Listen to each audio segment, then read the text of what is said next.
This podcast is rated E for explicit and by category of true crime contains language and descriptions of crimes not suitable for young or sensitive listeners.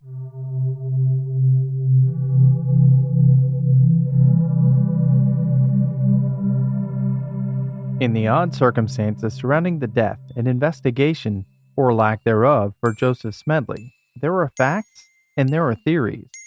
This week, the crew wraps up by covering the possibilities. Be sure to stay around until the end for our special thanks and a very special message. You're listening to part 6 of Justice for Joseph, and this is the Cold Case Chronicles. I know your secret. I know the truth. I know your secrets, and I'm telling on you. We do want to talk about like the things that we know for sure about Joseph, meaning timelines that were set in stone, things that were no doubt phone pings, those type things. And then we want to talk about what we think, our own personal opinions, what may have happened to him. I'm just going to say suicide to keep it short. Oh, yeah. I know you're not going to say that. Amy would kill me. No, I wouldn't actually. Oh. You know, everybody's opinion is their opinion. If you think suicide, Your opinion's say it. fine. I just freaking hate you now. Yeah, right. I mean, You can have your opinion, but you're wrong. I will listen to your opinion. I may not agree with it, but I will at least respect it. I will, and I won't talk to you anymore. But we'll be fine. Okay, timeline. The date, September 27th, 2015. We know that Joseph had lunch at Noodles and Company around 1 to 2 o'clock that afternoon. Then there were several people that said that he was at his house around 8:30, 9:30 watching TV. There were probably, I believe there were 5, maybe 6 people other than his roommates there that night. So that's how we know for sure there were different people giving different accounts of him being there that night. They said that around 11 o'clock, they stepped outside to see the blood moon. And then his 2 roommates have said, we only have their opinions here, but they've said that he went to bed around 11:30 when they went to bed. We do know that he was messaging from his phone around 11:30 that evening to girls, asking them about making plans later in that week, as well as talking to one girl asking to go to a frat party that very night. The frat party was going to be occurring at the fraternity house, not at his house that he was Right. living in. Then at 4:15 a.m., his phone pinged just west of his house.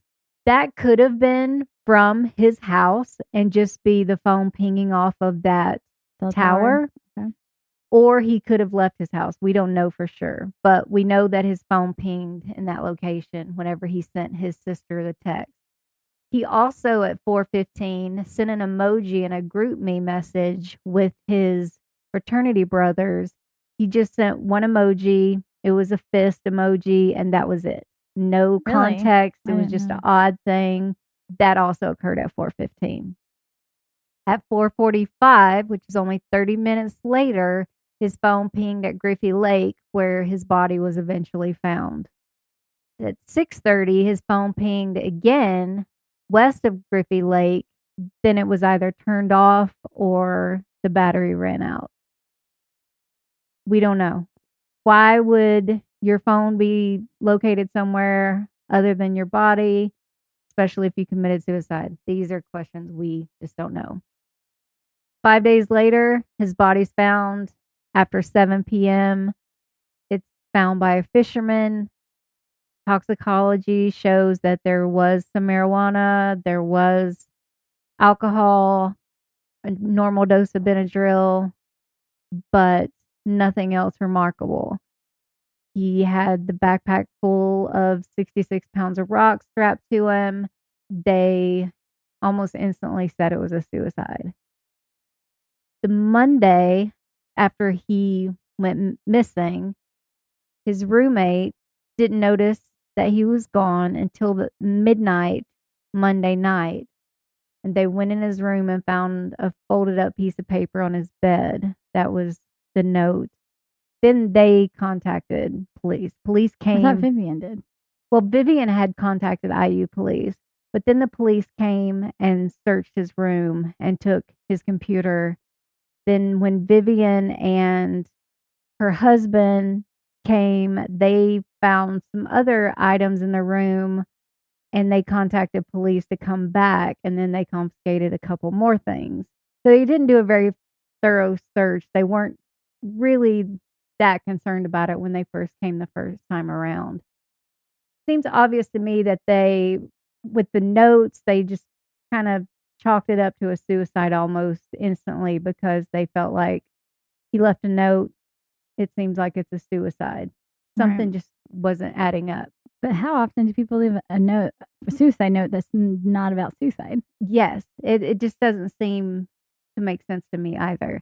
It also doesn't make sense if you leave a note saying that you're leaving the country that you don't take your toothbrush, your phone charger, your basic things like that. Even if you're leaving in a hurry, those are two things as a 20-year-old, at least your phone charger. You may not grab your toothbrush as a college student, but you're going to grab your phone charger. Right. And your wallet. Nobody ever found his wallet. Post 9/11, you can't get on an airplane without a wallet. Right. Or a passport if you're planning on leaving the country. If he was going to the Virgin Islands where his mother lived, he would at least need his ID. Mhm. He would need a passport, but he was going to at least need his ID. So it doesn't make sense that his wallet was never found. It should have been in the backpack at the very least, but it wasn't. As far as theories go and what we think happened, you go ahead and start. What are your thoughts? Oh Alicia? boy, I have all of them. I Starting have with all of the thoughts. so let's just look at a cover up that it was maybe an accidental death and the fraternity brothers weren't aware of that law that says they're protected if he had Right. accidentally died. Maybe he fell down the stairs drinking or not drinking. He did take one Benadryl. If that made him any bit drowsy, what if he, in any sort of the way, even slowed down his breathing and they thought, oh, he's dead. We got to get rid of him. Right. So that's one possible explanation. Is that Right. what you kind of think happened? No. Something? Well, that's true though, because there were so many fraternities that were in trouble at the time, and we know that in the group me text that there were a lot of covering up their tracks immediately after he went missing. So And that just does make a sense. few years before that was the girl who actually fell down the stairs and died at a party Mm-hmm. Right. Right. and was the creation of that loss. But if he didn't even break, he wouldn't even have had to have broken his neck. Let's say he got a concussion. Would it show up on an autopsy? what I'm Did they asking. I check? don't We know. haven't seen that report. It didn't show anything like that, but there's some injuries that they wouldn't have been able to tell after he'd been in the water for 5 days. Right.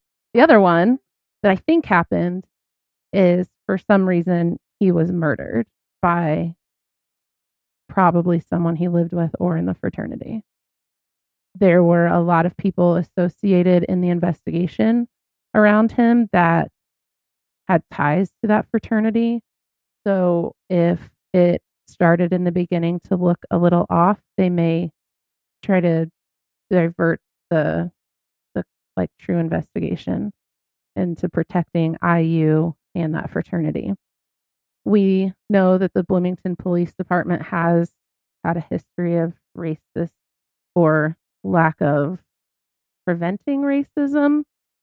That's what I think, is that they took his body and weighed it down with rocks, thinking, how far can two guys carry a dead body with 66 pounds?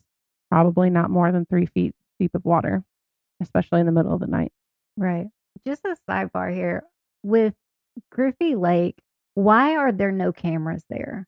So many bad things happen at Griffey Lake. Daniel Messel, who is the one who killed Hannah Wilson Yep. and possibly several other girls, he sexually assaulted a girl at Griffey Lake in, I believe it was 2012. Why did they not start putting cameras up around Griffey Lake? It seems like such an obvious place where things are going wrong, such an easy place to target people. There Yeah. should be cameras there. There should be lights there. It's so pitch black dark there. There should be some sort of lighting and cameras. Yeah. At least one of those police security all along the trails. They have those. And I think those do have cameras. So even if you hit the button and you're not able to talk, it activates a camera. Right. Especially near a college campus. Yeah. You have to have Yeah. something like that. Yeah, exactly. Yeah, and to add to that, it helps that their fraternity is less than a 2-minute drive from that lake. Yeah. Yes. But when his phone pinged, even if it pinged when he was still in his house, there's no way he would have been able to walk even without 66 pounds of rock to Griffey Lake in that time frame. Is that right? Like, it's He would have had that to would have been- really be. that would have been He a would have really had to have been hustling. Yes. And also, you're trying to navigate your way in the dark too. I Mhm. mean, he probably Yeah. wouldn't have known where he was. Like, Yeah, he and the would have had terrain to there have is stopped and crazy. kind of maneuvered himself around everywhere. The Yeah. terrain is so hilly and woods. It's not like walking up. I mean, And that, not to say that it's not possible. Right. It is physically possible, but extremely difficult. and especially with like Impossible for me. Yes. impossible for me. Like, well, I mean, I'm not doing it either. Yeah. And it's unlikely that he would have been able And to if do that either. if you wanted to kill yourself, would you really go to that? I mean, well, so Why? my thought No. is, if he wanted to kill himself, he would have some kind of plan. You wouldn't just be like, okay, I'm gonna go to the lake and try and figure it out, and then you're get there like, I'm gonna weigh myself down with rocks. If he thought ahead of time, because if it is suicide, he would have been like, okay, I'm gonna take these rocks with me. Which then it's like, okay, how did he get those rocks there? He wouldn't. There's no way he walked there with the rocks. The rocks, I'm no, sure, that's were from the lake. impossible. Right. But so, which just to me seems so bizarre that you would. No one. I just feel like people wouldn't do that. and like we talked about before, Vivian wasn't his closest sister. Right. You know, he had a sister that was closer than Vivian. So even if he was trying to tell his family that he was leaving the country to keep them from the pain of the suicide note, which is what the police obviously believed, then he should have sent to his other sister the same response. You know, like, tell I her love I'm you, leaving yeah. the country. I love you. That way she wouldn't worry as well. But instead, he just leaves her in the dark. Unless Mhm. someone was sending out a message pretending to be him but didn't know his other sister's name. Well, Maybe and the they last heard message him- he had in his phone was to Vivian Right. because it was about money for the apartment. So And he if- just assumes, hey, this is his sister. Let me send her a message. or it's someone really close to him, because who else would you're even a college student's not going around asking friends for money for rent. It would be a family member, at least someone close, like right. maybe a grandma, but you wouldn't. No, it just doesn't make sense. I don't think he killed himself. No. Definitely. No, nothing adds up to that. To me. Especially like if you really want to commit suicide, it's fast, right? Like almost everybody who really wants to kill themselves, they do it in a way that they they can't. don't suffer. It's either you And so they- snap, like a lot of people snap their necks or shoot themselves. Right. Yeah. Because they don't want time to think about it and change their mind, especially when he wasn't even like depressed or had no mental issues. You know, like No, and I believe he was 15. He had a psychological evaluation, and I was reading through that. He had no type of depression, and he had a lot going on at that time in his life. You know, a lot going on with the separation of his parents, and you know, a lot going on with his mother, and there were so many reasons, honestly, at that time in his life, that if he was ever going to be suicidal, that would have been the time in his life for him to be suicidal. But there was no suicidal ideation at that point. There was no indication that he was homicidal, suicidal. He had no indication of depression, you know, nothing. Right. So it was just normal teenage stuff at that time. So why would they have not asked as a department when he was found dead, ask the family, does he have a history of depression? Does he have anything in his history of taking antidepressants or anti-anxiety medication? No, they didn't ask any of that. They just made that If you ever assumption. murdered me and made it look like a suicide, my family would never doubt it. right. But like, Good If- to know. I know. There you go. There you go, Amy. Yep. Don't put my name on it. I mean, not Amy. Yes, there you go. Perfect. Yeah, if you walked on like my sister or someone, not my sister, that's a bad example, but someone who's never had a history of depression or severe anxiety, that would be really strange. And wouldn't your first question be like, how could we never know? Like there would have been some history, especially at 15. That's such a developmental growth Right. for a teenage boy. There would have been an indication. Yeah.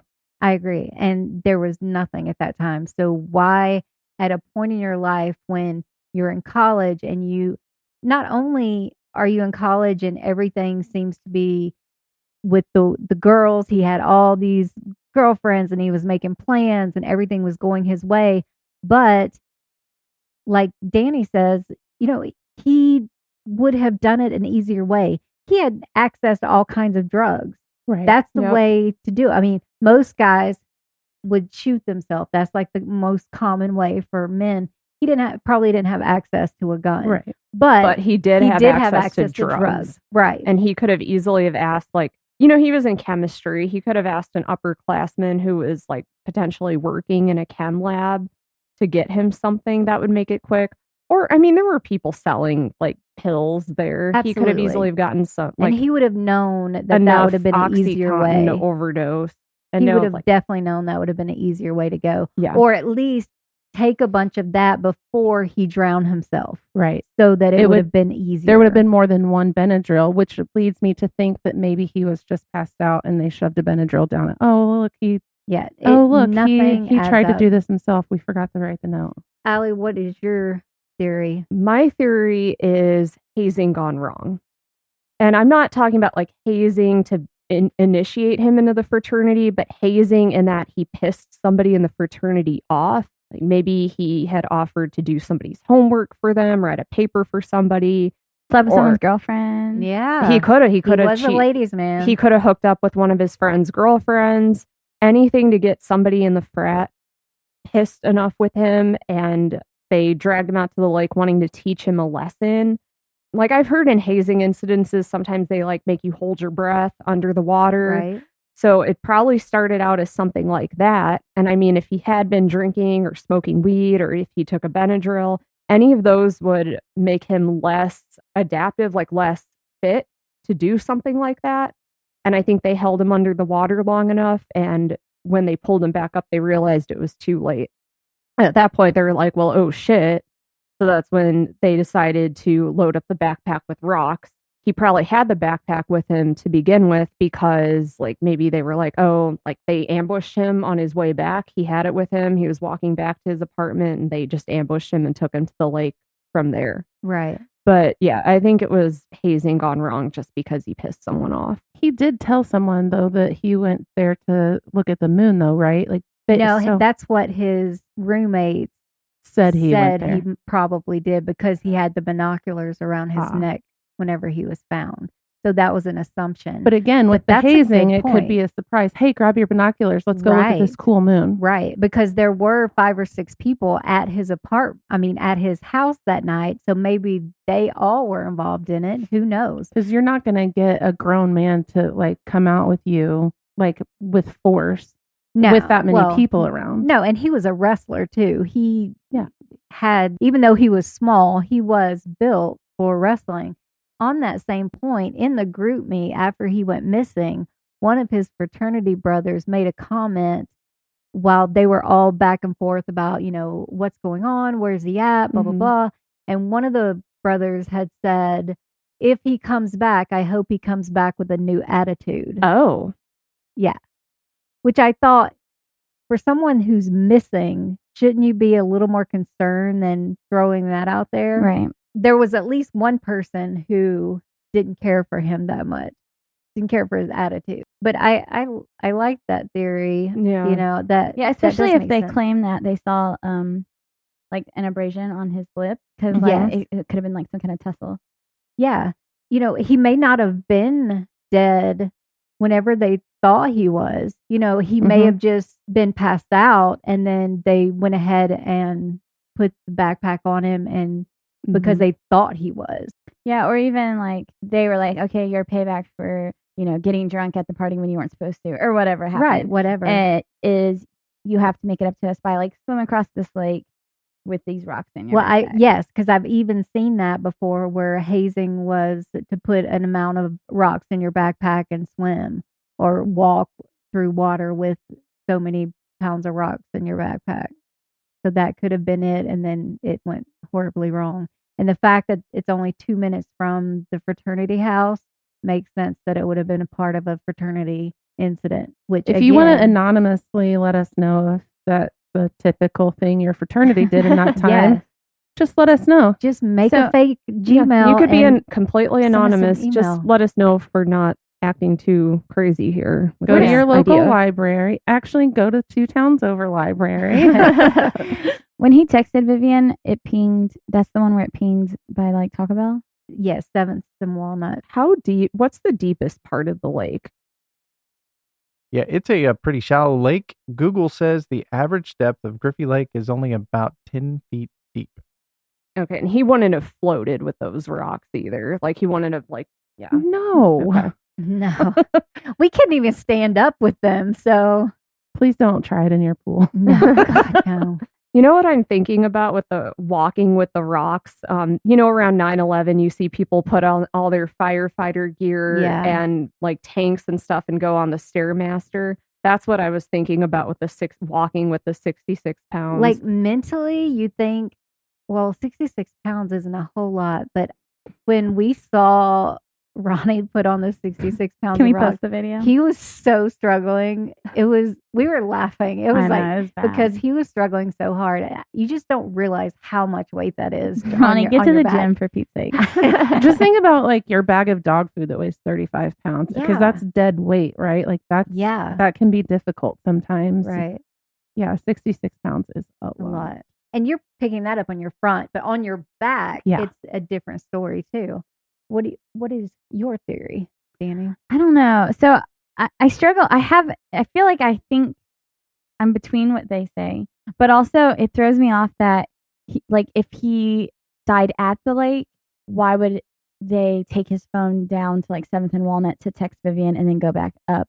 And then, the pings don't line up with that in my head. Because in my head, if that's what happened, they were at the lake when he died. So they would have had to take his phone, text Vivian, and then go back to the lake. they must have realized, oh, we probably should put this close to by where he is because if it's at the house, it's going to look suspicious. The lake ping came after Vivian's text. Yeah, but I'm saying if he was dead at the lake, they wouldn't have planned it ahead of time. So then they would have had to go back, drive down to 7th and Walnut, and text her. Like, it doesn't line up. Like, if he's dead at the lake, they would have had to take his phone down to 7th and Walnut and text from it to pretend to be him. Or they stopped at Taco Bell first and then went to the lake. But he wasn't dead yet if he died at the lake. So here's the thing: they didn't leave until after. Leave what? Leave his house. They text Vivian. Maybe he texted Vivian, or they had his phone and text Vivian, and then went to the lake.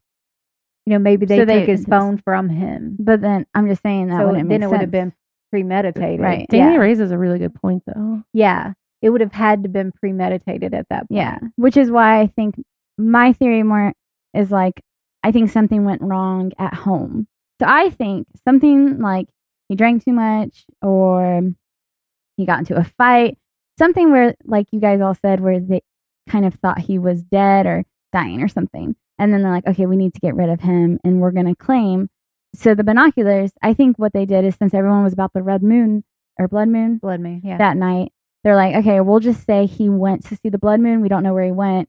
And then, like, if they find him at the lake, he's going to have his binoculars and then, it's going to kind of fit with the timeline. Mhm. So, like, in my okay. opinion, like, he probably, because I really don't think it was like premeditated if we're going that route of like accidental death and hiding it. So I think like at his house or something happened. And then they're like, all right, let's get rid of the body. And as they're driving, they're like, okay, well, he's supposed to meet his sister. They're going to know something's going on. Let's text her and say, we're leaving the country and blah, blah, blah. And let's leave this note here so that they don't come look for us. And then they do that. And then they get there, find rocks. And they're like, oh, even better. Like, not only are we going to get rid of the body in the woods, we're going to weigh it down with some rocks. And then I don't know. I mean, that's like really the first time I've thought that theory, but Right. right from what I'm thinking today, Yeah. that's kind of how I feel like maybe it could have happened. I know, because it always changes. Like, you know, Yeah. something, I'll hear one thing and I'm like, wait, well, that could have happened. Because as you were saying that, I was thinking, well, it's possible that while they were at his house, they all said, you know, let's go see the blood moon at the lake. And maybe he didn't take his phone with him, or maybe they were drunk and he didn't take his phone with him. And so they went, and then something went wrong at the lake. And then They left him and yes, came back? they left him, and then they came back and they were like, oh shit, now we've got That to would do make something sense, with too. his phone. So they text Vivian by that time it's 4:15 in the Right. morning. They text her, and then they write that note and put on his bed. And then they and don't then put they- the phone with the body because it Right. wasn't found with the body. Right. So then they go back to the lake, and they're like, to make Toss it. sure that he is still under the water. And then they go and toss the phone on the way back because, you know, it pinged at the lake again Yeah. before the phone was tossed. So maybe they went back just to double check that he was underwater, and then they tossed the phone and came back home. Yeah, something like that would make sense. It sounds like we're all in agreement, though, that he definitely didn't kill Oh, himself. Right. Absolutely not. And so someone else knows what happened that night. Accident or premeditated or whatever. You need to let someone know what happened. The other thing that I think that could have happened, this is just kind of being, I guess, devil's advocate, but we know that Joseph had some stolen property found in his room. Because of that stolen property, he was definitely into some things that were illegal. I don't know, and no one knows what exactly the depth of that was, but he did have stolen property in his room that may have caused the police not to really investigate it as much as they would have otherwise, which is it's not right. It definitely isn't right. But I don't know if that is what's keeping them from releasing the laptop and the phone. I talked to a retired police chief that is not part of Bloomington Police, but just kind of an expert witness of mine. He said that they should have given everything back after it was, you know, done. Like Yeah. as soon as they said suicide, there was no Yeah. reason for them to keep Mhm. it unless the case wasn't fully closed. Other than that, unless it was he was being implicated in something else, or unless it was related to another case. So maybe there was something on that laptop or the phone that was related to another case, something to do Mm. with the stolen property or something to do with other drugs or something, you know. So that might be the reason that that property is not being allowed to be returned. But if that's the case, number one, it's been 5 years. Why Yep. haven't you solved whatever it is that's on there? Right. And two, why can't you tell the family it's related to another case, we can't return it, Right. instead of you just can't have it? Well, my dad, the criminal informant idea, I was Mhm. talking to him about it, and he was like, which you may have thought already, but I didn't. He was talking about how, well, what if they can't disclose that he was a criminal informant because, like, they don't want it getting out to certain people because they're about to take down, like, they're trying to take down someone, which still, it's like been 5 After years. 5 years, I think your statute of limitations over. Well, I mean, unless it's like Unless a really it's big drug gang or murder. something. I don't know. I could see where they wouldn't want to tell the family anything because obviously they're going to come. If I was that family and we're not even family, we're still asking these questions, I'd be like, okay, well, what are you talking about? Like what? It would never stop. The digging would never, Right. will never stop until we have the answers. Right. So And- I could see where it's a weird place. I know. I do think that as a police investigator, you can't give your entire hand. You know, it's like poker. You're not going to be able to give everything that you've got in order to maintain an integrity of the case. You know, you can't. And I understand that 100%. But I also understand the family saying it's not a suicide, no matter how you look at it. You know, if they had said undetermined, I think the family would be okay right now because they would feel like there is still something to be done. But to say it's a suicide, that's just injustice. Yeah. There's just no way around that.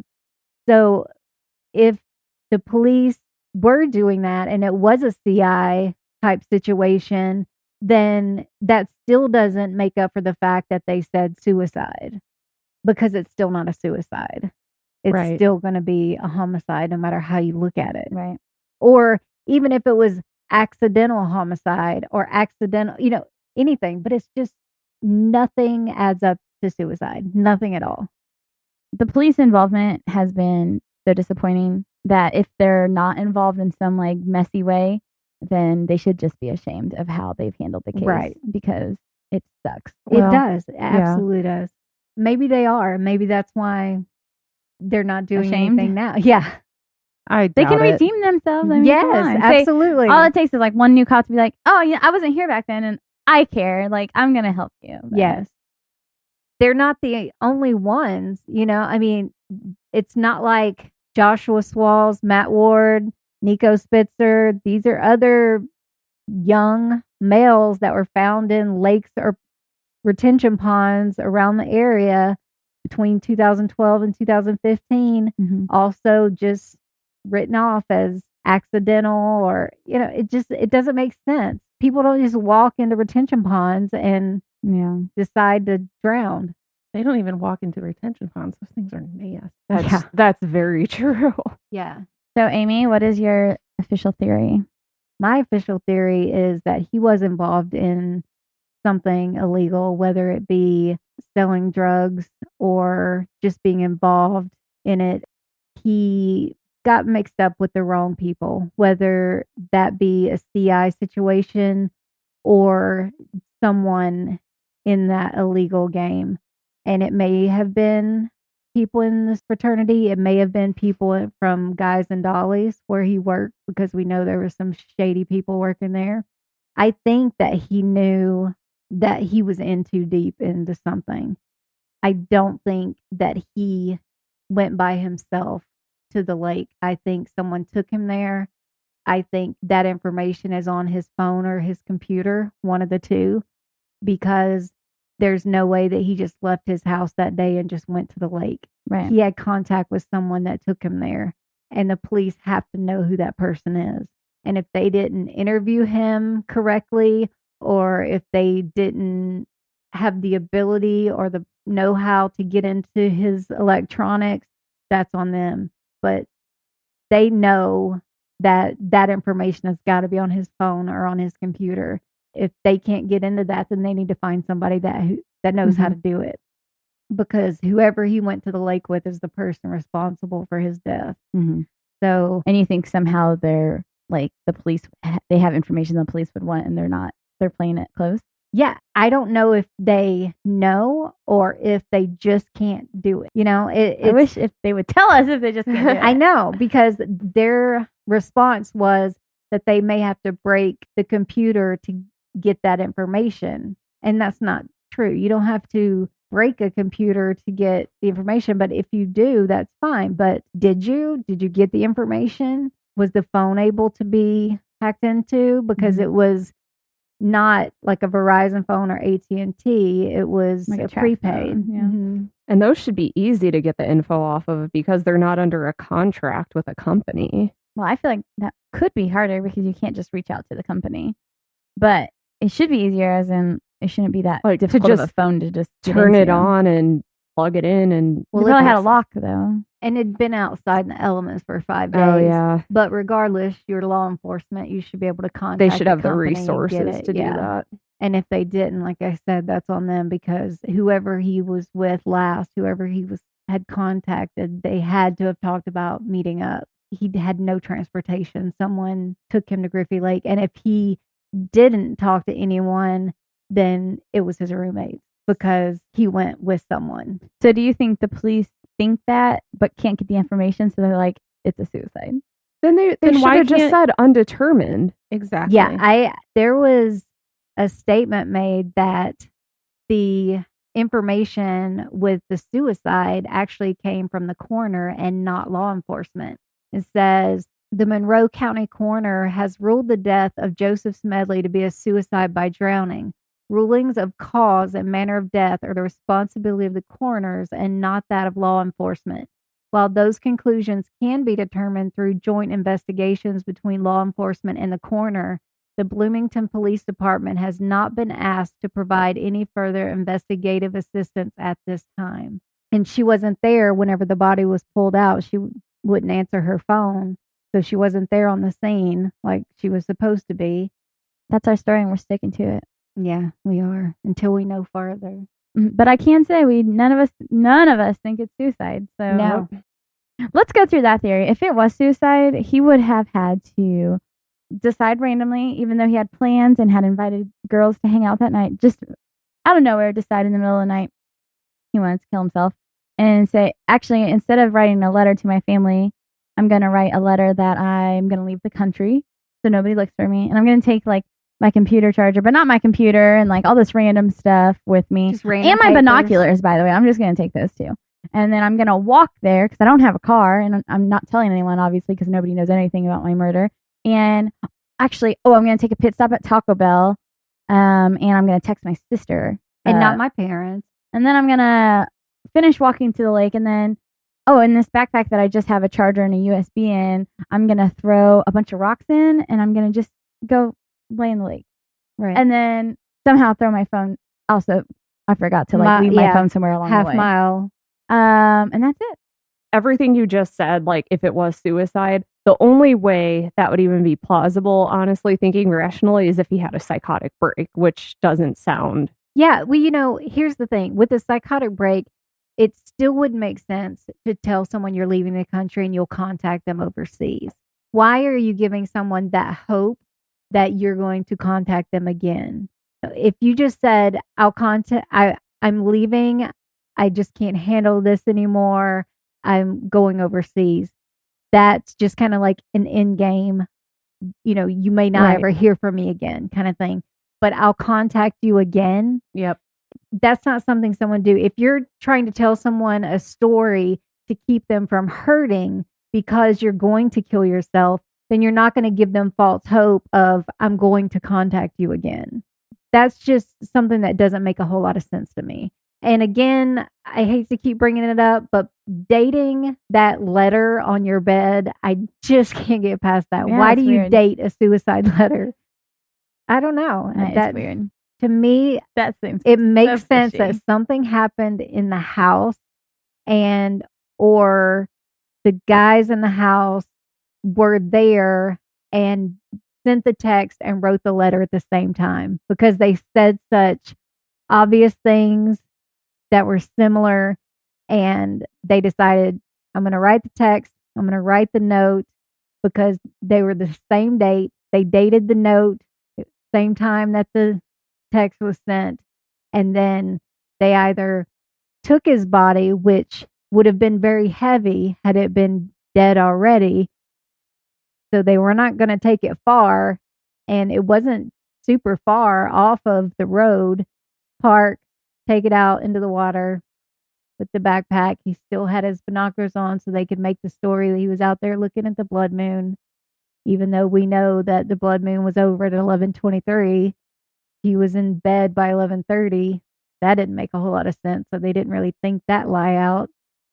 I don't know. I just wish someone would grow a conscience or grow a pair and tell the real story. Yeah. Lawyer up, get your immunity, tell the story. Do it.